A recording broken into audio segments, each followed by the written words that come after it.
If you're so smart, then pay your own bills. My mother snarled those words, and in that moment, something inside me snapped, changing everything forever. I never thought 3 simple words could dismantle my entire life, but they did. Growing up in suburban Seattle, my family felt normal. My mother, Sarah, managed a bank branch. My father, David, taught high school chemistry. And my younger brother, Noah, was the golden child, seemingly perfect. I was the responsible one, the daughter who kept her head down, got straight A's, earned a full scholarship to the University of Washington, and landed a job offer from a prestigious tech firm before I even graduated. But somewhere along the way, being reliable became being invisible. After college, I moved back home.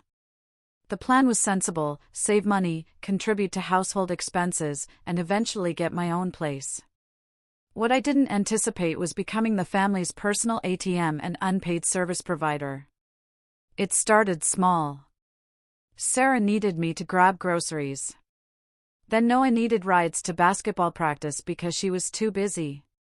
Soon, I was cooking dinner 4 nights a week, doing everyone's laundry, and covering utility bills when money got tight. David barely noticed, absorbed in grading papers and watching sports. Noah, at 19, spent most of his time playing video games. He dropped out of community college, claiming he needed time to find himself. My parents fully supported this, telling him there was no rush. Meanwhile, I was working 50-hour weeks, maintaining the house, and somehow still failing to meet their expectations. The real issue wasn't the chores or even the money. It was the complete lack of appreciation. Sarah would complain my towels weren't folded right. David would grunt in disappointment when I couldn't attend Noah's amateur games due to work deadlines. Noah left passive-aggressive notes about snacks. I felt like a living maid who also happened to bring home a paycheck. 6 months into this, I sat down with my parents to discuss boundaries. I explained I needed to focus on my career and couldn't be responsible for everyone. Sarah's face tightened into that expression I'd learned to dread, the one that meant I was selfish and ungrateful. She reminded me how much they'd sacrificed, how they'd supported my education, how easy I had it living under their roof. David added that family meant helping each other, and I should be grateful for a free place to stay. When I pointed out I'd been paying most utilities and buying groceries, he waved his hand dismissively. That wasn't real rent, he said. I was getting a bargain. The conversation went nowhere, leaving me frustrated and unheard. Things deteriorated rapidly after that. Sarah started making pointed comments about my work schedule, implying I avoided family time. She'd schedule errands when she knew I was unavailable, then act wounded when I couldn't help. Noah grew bolder in his demands, expecting me to drive him and fund his social life. The house felt suffocating. I began documenting everything. Every dollar on household expenses went into a spreadsheet. Every task I completed was noted with dates and times. I wasn't sure why, but an instinct told me I'd need evidence. The totals were staggering. In 6 months, I'd contributed over $8,000 to household costs, not including my labor. My breaking point came on a Tuesday evening in March. I'd just finished a brutal project at work, pulling 3 consecutive late nights to meet a critical deadline. My team leader had praised my dedication. I felt accomplished but utterly drained. I came home exhausted, looking forward to a quiet evening and a decent night's sleep. Instead, I found Sarah in the kitchen, surrounded by takeout containers, complaining that I hadn't prepared dinner. Noah was sprawled on the couch, demanding I drive him across town. The scene felt like a slap. Sarah had ordered expensive Thai food for herself and Noah from a restaurant I'd introduced them to, but hadn't bothered getting anything for me. The implication was clear: if I wasn't going to cook, I didn't deserve consideration. Noah didn't even look up as he announced his transportation needs, assuming my compliance as always. Something inside me cracked. Not broke entirely, just fractured enough to let truth seep through. I'd been running on empty for days, giving everything to my job while still expected to function as household support staff. The ingratitude was suffocating. I tried to explain I'd been working overtime and needed rest. Sarah's expression turned cold. She launched into a tirade about responsibility and contribution, her voice rising. I tried to defend myself, mentioning all the bills and tasks, but she talked over me. David emerged, annoyed by the commotion, but didn't intervene. Then Sarah delivered the line that changed everything. "If you're so smart, then pay your own bills," she shouted, her face flushed with anger. "You think you're better than us with your fancy job? Then go be independent somewhere else." The kitchen fell silent. Noah's eyes widened slightly, the first sign he might realize things had gone too far. David opened his mouth, then closed it. Sarah stood with her arms crossed, expecting me to back down and apologize, like I always did. Instead, I felt something inside me shift. The anger I'd suppressed for months crystallized into perfect clarity. I looked at Sarah and said, "Okay." Her eyes narrowed. "Okay, what?" "Okay, I'll pay my own bills," I replied calmly. "Somewhere else." I walked upstairs to my room and started packing. My hands were steady as I pulled clothes from drawers and loaded them into suitcases. I could hear my parents arguing downstairs, Sarah insisting I was being dramatic, David suggesting they give me space to cool off. Noah stayed silent. Packing felt mechanical, almost meditative. I folded jeans and sweaters with precision, organizing my belongings with a clarity I hadn't experienced in months. Each item I placed in my suitcase represented a step toward freedom. My favorite books, the framed photo of my college graduation, the laptop that had carried me through countless projects.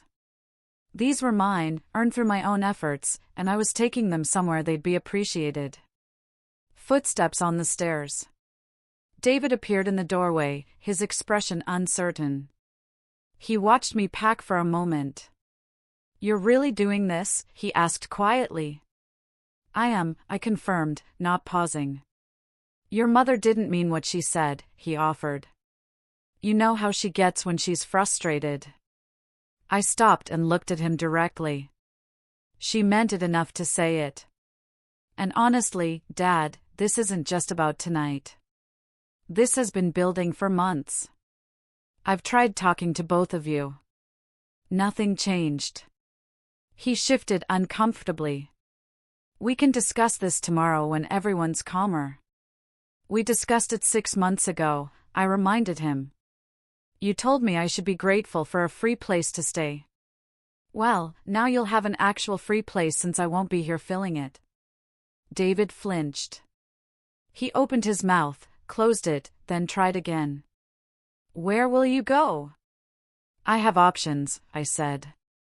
"Don't worry about me. I'm very good at taking care of myself.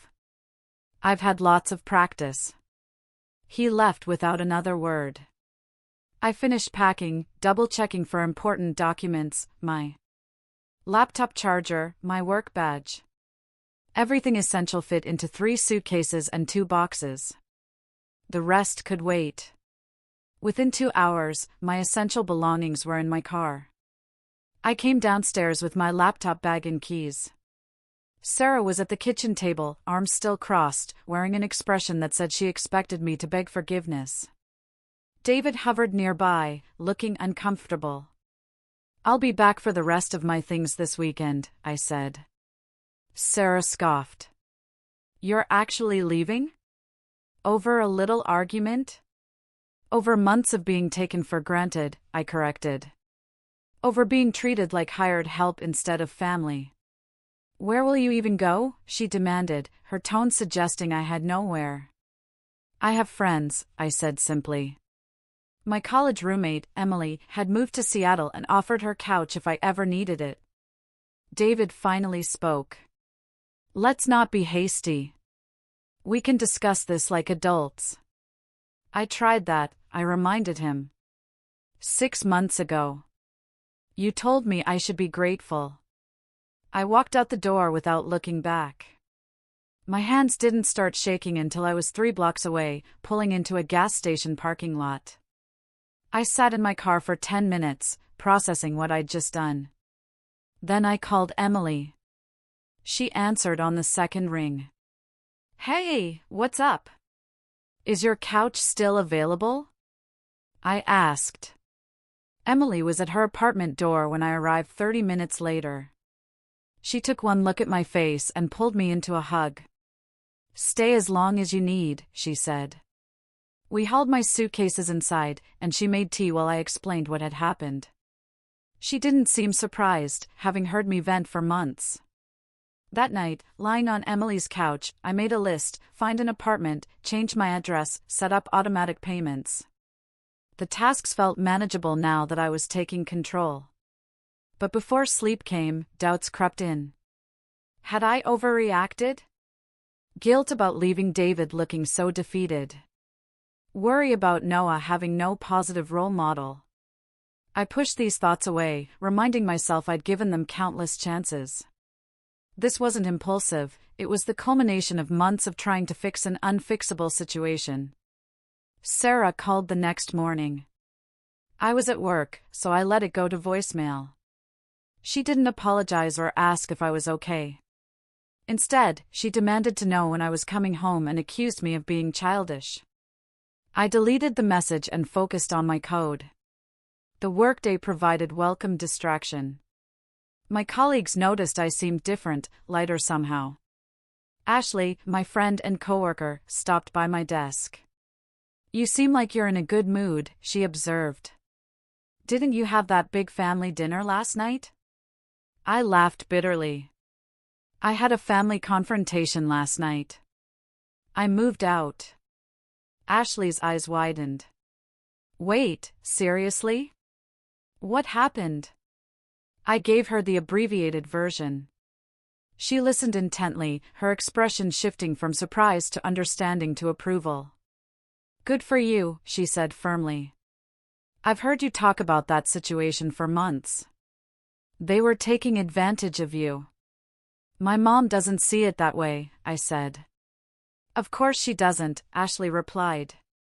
"People rarely recognize when they're benefiting from an unfair arrangement.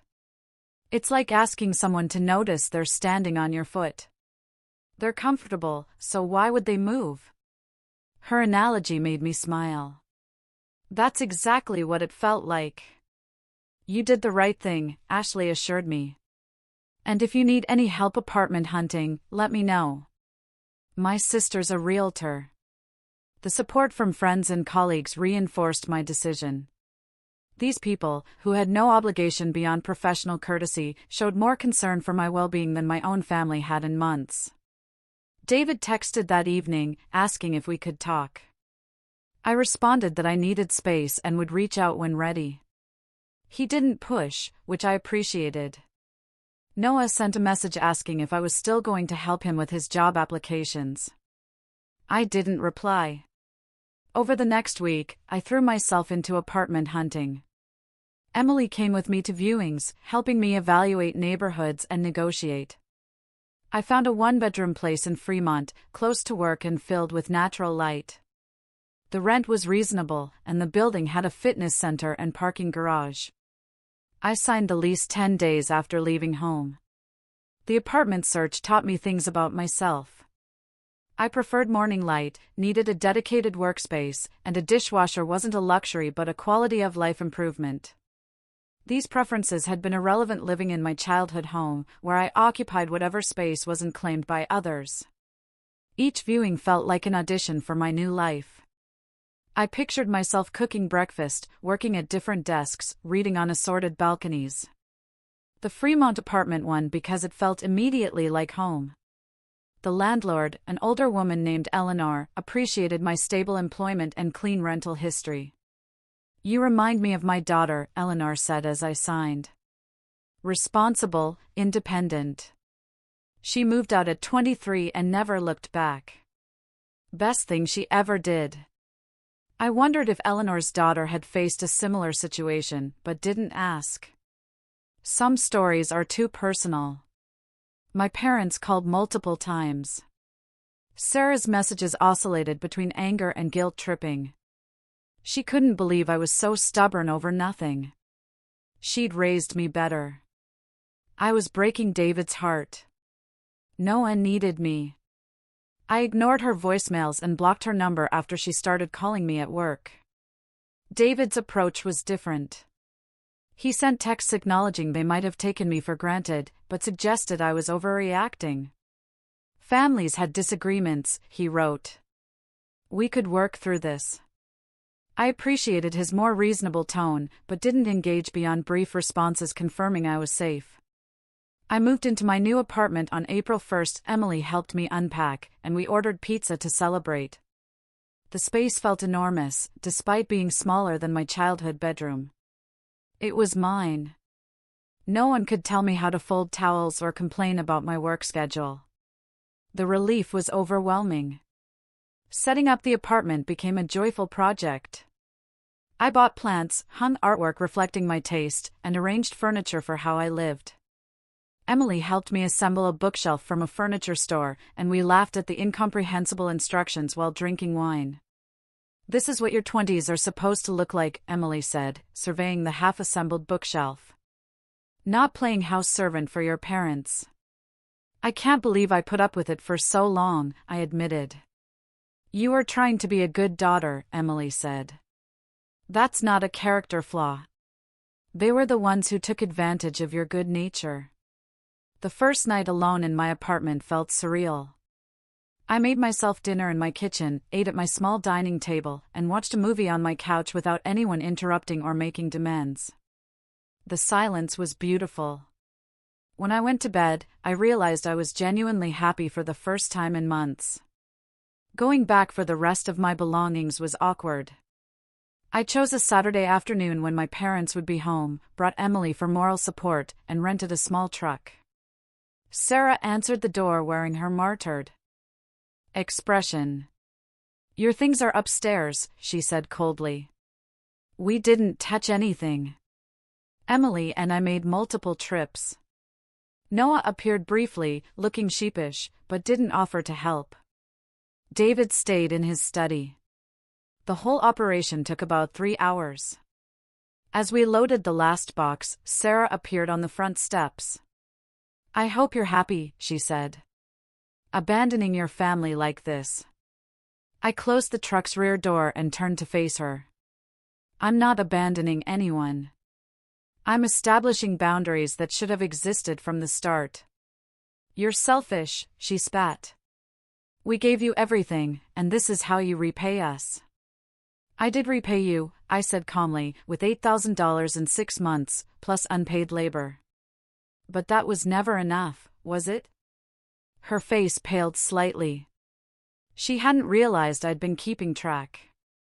I drove away without saying goodbye. The following weeks were transformative. I established routines, decorated, and rediscovered hobbies. I took weekend trips to Washington state parks. I attended work social events without worrying about getting home. I read books purely for enjoyment. My stress levels dropped dramatically. One Saturday morning, I woke up naturally without an alarm and realized I couldn't remember the last time I'd done that. No one was banging on my door demanding breakfast or asking me to run errands. I made coffee at my own pace, sat on my small balcony, watching the neighborhood wake up, and felt profound gratitude for this simple peace. I joined a pottery class, something I'd wanted to try for years. The instructor, Michael, had a calming presence and taught us to center clay on the wheel. The physical act of creating something with my hands felt therapeutic. My first bowl was lopsided and uneven, but it was mine. I kept it on my kitchen counter as a reminder that imperfect beginnings could still be valuable.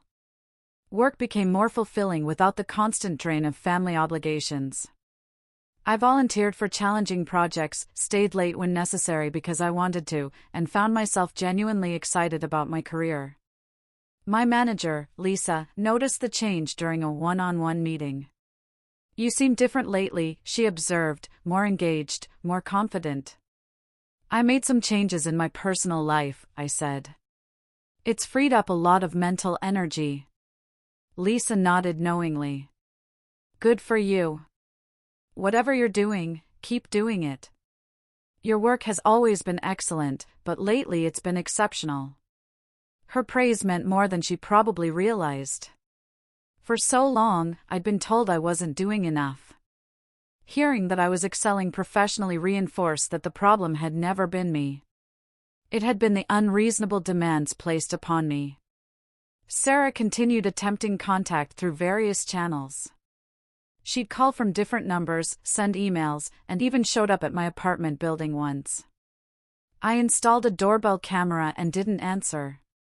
After that incident, I sent both parents a formal email establishing my boundaries: no unannounced visits, no third-party messages through relatives, and no contact unless they were ready for a genuine conversation about respect and equal treatment. David responded acknowledging my terms. Sarah didn't reply at all. Life settled into a pleasant rhythm. My performance at work improved. Lisa recommended me for a promotion. I made new friends through a hiking club and started dating someone I met at a coffee shop. For the first time in years, I felt like myself. The hiking club introduced me to people who shared my love of outdoors. We explored trails throughout Washington, challenging ourselves. One member, Laura, a veterinarian, became a close friend. She had her own story of establishing boundaries with difficult family members, and we bonded over our experiences. The hardest part isn't leaving, Laura told me during a particularly steep climb. It's accepting that you deserved better all along, and that seeking better wasn't selfish. Her words resonated deeply.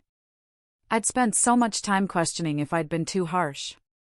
But reframing it as seeking what I deserved, rather than running away, changed my perspective. I deserved respect. I deserved appreciation. I deserved to live my own life. The person I met at the coffee shop was Ben, a graphic designer with an easy smile and genuine interest in my life. Our first date was supposed to be a quick dinner, but stretched into 4 hours. Ben listened to my story about moving out without judgment, offering observations that showed real emotional intelligence. "It sounds like you gave them a lot of chances," Ben said. "And they kept choosing comfort over change." "That's exactly it," I agreed, feeling understood in a way I hadn't expected. We took things slowly, both cautious. But Ben's presence highlighted how much I'd been missing while trapped in my family's dysfunction. Healthy relationships involved give and take, consideration and respect, mutual support and individual space, everything I hadn't experienced at home. Then came the phone call that vindicated everything. It was late May, about a month after I'd moved out. I was making dinner when my phone rang with Sarah's number. I almost declined, but something made me answer. Maybe curiosity, or some buried hope she'd finally recognized her behavior. "Hello?" I said. "Why is the power off?" Sarah demanded without preamble. Her voice carried an edge of panic I'd never heard. I stirred pasta sauce, processing her question. "The power?" she repeated shrilly. "The electric company shut it off. There's a notice on the door about non-payment. Did you forget to pay the bill?" Understanding dawned slowly. "Why would I pay your electric bill?" "Because you always pay it," she said, as if this were obvious. I called them and they said the account is 3 months overdue. I set down my wooden spoon and leaned against the counter. "Mom, I haven't lived there in over a month." "That doesn't matter," she insisted. "You set up automatic payments." "From my bank account," I clarified, "which I canceled when I moved out. I sent an email to both you and Dad listing every bill I'd been paying and noting you'd need to take them over." Silence stretched across the line. I could picture Sarah's face, the dawning realization competing with her refusal to accept responsibility. "You never sent an email," she finally said. "I did. March 15th at 11:22 p.m. The night I left. Check your inbox." More silence. I heard computer keys clicking in the background. "This is ridiculous," she said, her voice weaker now. "You can't just stop paying bills without warning." "I gave you a month's notice," I replied calmly. The email detailed every utility, subscription, and service I've been covering. I included account numbers and customer service phone numbers. I even noted upcoming due dates. I never saw it, she protested. Then you didn't check your email, I said. Which isn't my responsibility. So, what are we supposed to do? She asked. The panic was back, edged with something that might have been fear. We don't have money to pay a 3-month electric bill. I took a breath, preparing to deliver the response I'd been mentally rehearsing. Since she'd first shouted at me to pay my own bills. Figure it out. You're smart adults. I'm sure you'll manage. You can't be serious, Sarah said. We're your family. Family works both ways, I reminded her. I tried to discuss fair distribution of responsibilities. I was told to be grateful and stop complaining. Well, now I'm grateful for my own apartment where I pay my own bills. Just like you suggested. This is petty, she said, her voice hardening again. You're punishing us over a fight. I'm establishing boundaries, I corrected. There's a difference. You treated me like a tenant who owed you free labor. Now you can find an actual tenant if you need help with bills. What about your brother? She demanded. He's struggling enough without you abandoning us. I laughed, unable to help myself. Noah is 19 years old, able-bodied, and has 0 responsibilities. He can get a job like the rest of us. He's going through a difficult time, Sarah said automatically, trotting out the familiar excuse. For 2 years? I asked. That's called being enabled, not going through a difficult time. Sarah's breathing was audible. When she spoke again, her voice carried a desperate edge. Can you at least help us get the power turned back on? Just this once? No, I said simply.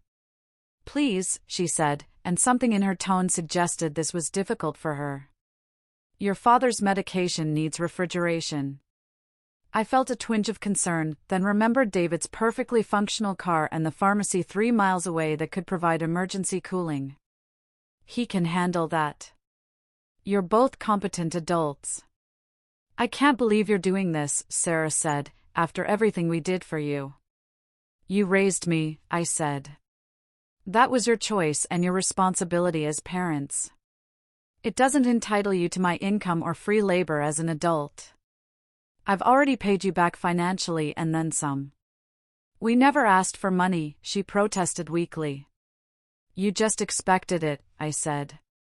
Which is worse. At least if you'd asked, we could have negotiated. Another long silence followed. I could hear Sarah breathing, processing the reality that I wasn't going to cave. This was new territory for both of us. I'd always been the compliant one. So that's it? She finally asked. You're just done with us. I'm done being taken advantage of, I clarified. I'm not done with family, but we need to rebuild our relationship on equal terms with mutual respect and appreciation. When you're ready for that conversation, I'm here. I need to go, Sarah said abruptly. I have to figure out this power situation. She hung up before I could respond. I stood in my kitchen holding the phone, feeling a strange mixture of satisfaction and sadness. This wasn't how I'd wanted things to go, but Sarah had forced this outcome through her own actions and refusal to acknowledge her behavior. Over the next few days, I heard through my Aunt Carol that my parents had scrambled to get their power restored. They paid the overdue balance with a credit card and apparently had a major fight about their financial situation. Noah had been enlisted to take over some household tasks, which he'd complained about extensively. David called a week later. His tone was different, subdued, reflective. Your mother told me about the electric bill, he said. Okay, I replied neutrally. I went through my email, he continued. Found the message you sent. You were very thorough. I tried to be, I said. I didn't realize how much you'd been contributing, David admitted. Not just financially. Your mother and I talked. Really talked. She's having trouble accepting her role in this, but we both see now that we took advantage of your good nature. This was more acknowledgement than I'd expected. Thank you for saying that. I'm not asking you to come back, David said quickly. I understand you need your own space, but I want to work on our relationship, on actually treating you like an adult daughter instead of built-in help. I'd like that, too, I said. We talked for another 20 minutes about neutral topics. It felt like the beginning of a different kind of relationship, one based on mutual respect rather than obligation. Sarah took longer to come around. She called 2 weeks after the power incident. Her voice stiff but not actively hostile. She asked how I was doing. I gave brief updates. She told me about a sale at my favorite store. We didn't discuss our fight or the bills. It was surface level, but not openly antagonistic, which felt like progress. The real shift came in July. My parents invited me to dinner at their house. Just dinner, David emphasized. No expectations beyond a meal and conversation. I agreed, bringing a bottle of wine and preparing myself for potential awkwardness. Noah answered the door. He looked different, less cocky. Hey, he said. Thanks for coming. The dinner was surprisingly pleasant. Sarah had clearly made an effort, cooking my favorite pot roast and asking genuine questions about my life. David shared funny stories. Noah was quieter than usual, shooting me occasional guilty glances. After dinner, Sarah suggested we talk in the living room. Here it comes, I thought. But instead of defensiveness, she spoke carefully. I've been seeing a therapist, she said, trying to understand why I reacted so badly to you setting boundaries. She's helped me recognize some patterns and how I relate to family members.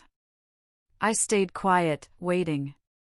I grew up in a household where children were expected to contribute significantly, Sarah continued. My mother was harsh about it. I thought I was being easier on you by not demanding as much when you were younger. But when you came back after college, I fell into old patterns without realizing it. I made you responsible for things that weren't fair to put on you. This level of self-awareness surprised me. I appreciate you acknowledging that. I'm sorry, she said, meeting my eyes. For taking you for granted, for dismissing your concerns, for saying those things that pushed you to leave. I'm sorry, too, I said, for not communicating better earlier, for letting resentment build instead of being clearer about my limits. David cleared his throat. We also wanted to pay you back for the bills you covered. He handed me a check. I looked at the amount, $8,300. The exact total from my spreadsheet, which I'd included in that email they'd apparently finally read. You don't have to do this, I said. We do, David insisted. It's not about the money. It's about acknowledging what you contributed and that we had no right to expect it. I accepted the check, touched by the gesture's significance beyond the dollar amount. Noah spoke up from his corner. I'm sorry, too. I was a jerk taking advantage of you driving me around and buying me stuff. Mom and Dad helped me get a job at the hardware store. It's not much, but I'm paying for my own things now. That's great, Noah, I said, meaning it. How do you like it? He shrugged. It's okay. Better than sitting around all day. And the employee discount is decent. We spent the rest of the evening talking about plans for the future. My parents wanted to take me to lunch. Once a month. Noah asked if I'd help him look at community college programs in the fall, actually enrolling this time. I agreed to both, feeling hopeful about rebuilding these relationships on healthier terms. Driving home that night, I reflected on how drastically my life had changed in 4 months. I'd gone from suffocated and exploited to independent and respected. The journey hadn't been easy, and there were moments I doubted myself. But standing my ground had been necessary. Sarah and I would never have the easy, close relationship some daughters enjoyed with their mothers. Too much had happened. But we were building something different now. Something based on honest communication and mutual respect. That felt more valuable than forced closeness built on unequal dynamics. Noah surprised me by actually following through. He enrolled in an automotive technology program. David made efforts to spend one-on-one time with me, even attending a hiking club event. Sarah struggled more but was trying, which was more than I'd expected. The real test came at Thanksgiving. My parents invited me, explicitly stating I should feel free to decline if I preferred friends. I attended, bringing Emily as a buffer. The day went smoothly. Sarah didn't make any passive-aggressive comments. Noah helped clean up. David asked thoughtful questions about my promotion. As Emily and I drove back to Seattle that evening, she turned to me with a smile. "They've really changed." "They're trying," I corrected. "There's still work to do, but yes, it's different." "You did good," Emily said. "Standing up for yourself like that." I know it was hard. It had been hard. Leaving that night had felt like jumping off a cliff. But I'd landed safely, built the life I loved, and forced my family to confront their treatment of me. Some people might think my response to Sarah's panicked call about the power was harsh. They might argue family should help family, that I should have been the bigger person and paid one more bill. But those people would miss the point. I tried being the bigger person for months, swallowing frustration and sacrificing my well-being for a family that saw me as a resource rather than a person. Sarah's panic wasn't about a genuine emergency. It was about the sudden realization that their comfortable arrangement, built on my unpaid labor and financial contribution, had ended. My response wasn't cruel. It was necessary boundary enforcement. I didn't wish them harm or struggle. I simply declined to continue solving problems they were perfectly capable of handling themselves. That's not punishment. That's called being an adult and expecting other adults to do the same. Looking back, I'm grateful for Sarah's angry outburst that March evening. Her words, meant to shame me into compliance, instead gave me permission to finally prioritize myself. If you're so smart, then pay your own bills. She was right. I was smart. Smart enough to recognize an unhealthy dynamic, smart enough to extract myself from it, and smart enough to rebuild relationships on my own terms. Now I pay my own bills in my own apartment. I maintain healthy boundaries with my family and model self-respect for my younger brother, who's learning that contributing to society includes pulling your own weight. My parents are learning that love and family don't equal unlimited access to someone's resources and labor. We're all better for it. The power may have gone off at their house that day, but a light finally came on in our family dynamics. Sometimes the kindest thing you can do is let people experience the natural consequences of their actions. Sometimes walking away is the only path toward eventually coming together on equal terms. And sometimes the smartest thing you can do is exactly what you're told. Pay your own bills and build your own. What's the most important boundary you've ever had to set in your life?